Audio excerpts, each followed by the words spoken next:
Internal గా ఆయా దేశాలు వాళ్ళ పరిస్థితిని మెరుగుపరచుకోవాల్సిన అవసరం ఉంది.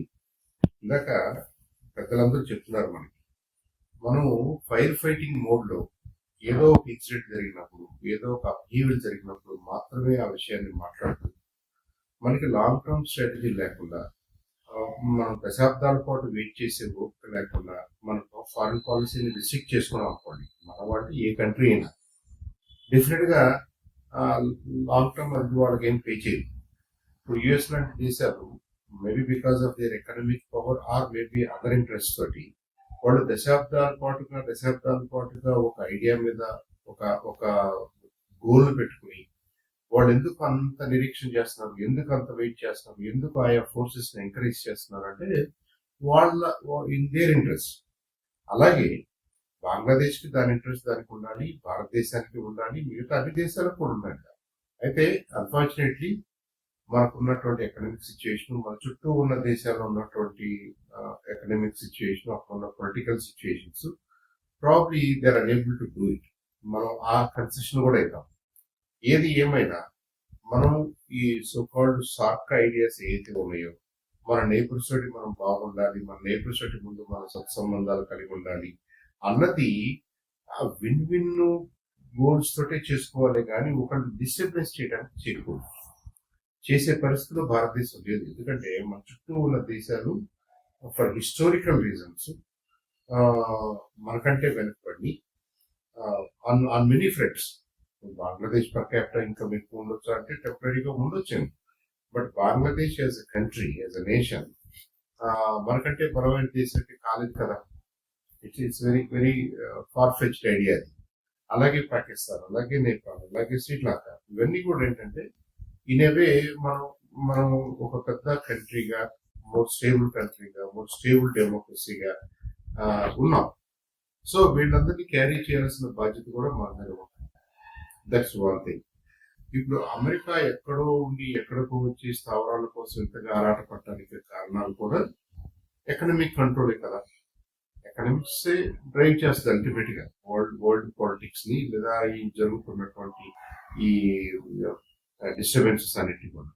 సో వాళ్ళు చాలా దూరం వచ్చి వరల్డ్ మొత్తం కంట్రోల్ చేద్దాము, వరల్డ్ మొత్తం ఆధిపత్యం నడవాలి అన్న దానికి we need not fight alone and we are not the only sufferers. మనమే సఫర్ అవ్వట్లేదు, మనమే ఫైట్ చేయాల్సిన అవసరం లేదు. సో ఆ పాయింట్ ఆఫ్ వ్యూలో కూడా దెర్ ఆర్ మెనీ ప్లేసెస్ ఇది ఈ అమెరికన్ హెజిమోనీ కరెక్ట్ కాదు, అమెరికన్ ఇన్వాల్వ్మెంట్ కరెక్ట్ కాదు, they should take care of themselves, వాళ్ళు ఇతర దేశాల ఇంటర్నల్ అఫైర్స్ లో చేతులు పెట్టకూడదు అనేది వరల్డ్ వైడ్ గా వస్తున్నటువంటి response. I think sooner or later America also will get it. America also will get that point.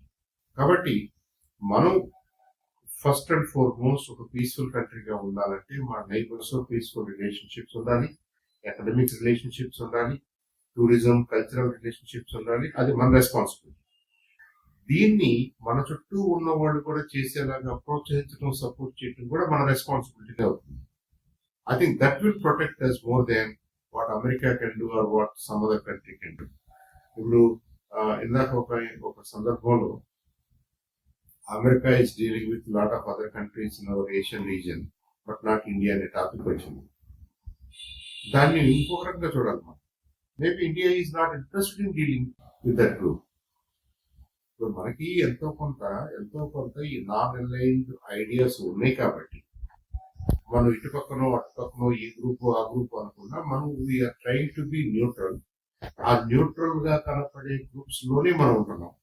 Quad కానీ ఇంకొకటి కానీ మన పాత్ర కూడా న్యూట్రల్ గానే ఉంటుంది, విచ్ ఇస్ డిజైరబుల్.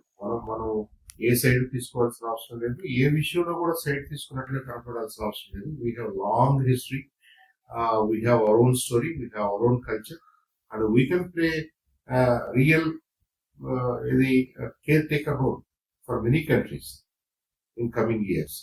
కాబట్టి మనకు ఒకవేళ ఆ సూపర్ పవర్ అనే సెన్స్ లో ఎవరు ఎందుకు వాడినా for good India wants to be in that position. అందుకే మనం విశ్వగురు అంటాం. సూపర్ పవర్ అనే పదం మన ఎవరు ఏ పార్టీ వాడు ఒప్పుకోరు. అదేమి బీజేపీ ట్రేడ్ మార్క్ కాదు, ఇంకొకటి ట్రేడ్ మార్క్ కాదు. మనం ఎందుకు ఆ పొజిషన్ తీసుకోవాలనుకుంటున్నాం అంటే దట్ వాజ్ అవర్ పొజిషన్. మనం చాలా బ్యాలెన్స్డ్ గా అందరికీ పనికొచ్చే మాటలు చెప్పాలి, అందరికీ పనికొచ్చే ఆలోచనలు చేయాలి. ప్రపంచ శాంతి కోసం మనం ప్రయత్నం చేశాం. హిస్టరీలో ఎప్పుడు కూడా మనకు డిఫరెంట్ ఇంటర్నల్ గా డిస్టర్బెన్సెస్ ఉన్నాయేమో కానీ మనం ఎవరిని ఇన్వైట్ చేసినట్టు కానీ, యుద్ధాలకు వెళ్ళినట్టు కానీ, ప్రమోట్ చేసినట్టుగా కానీ లేదు. ఐ థింక్ అలాంటి పాత్రను మనం పోషించాల్సిందే. That will make India more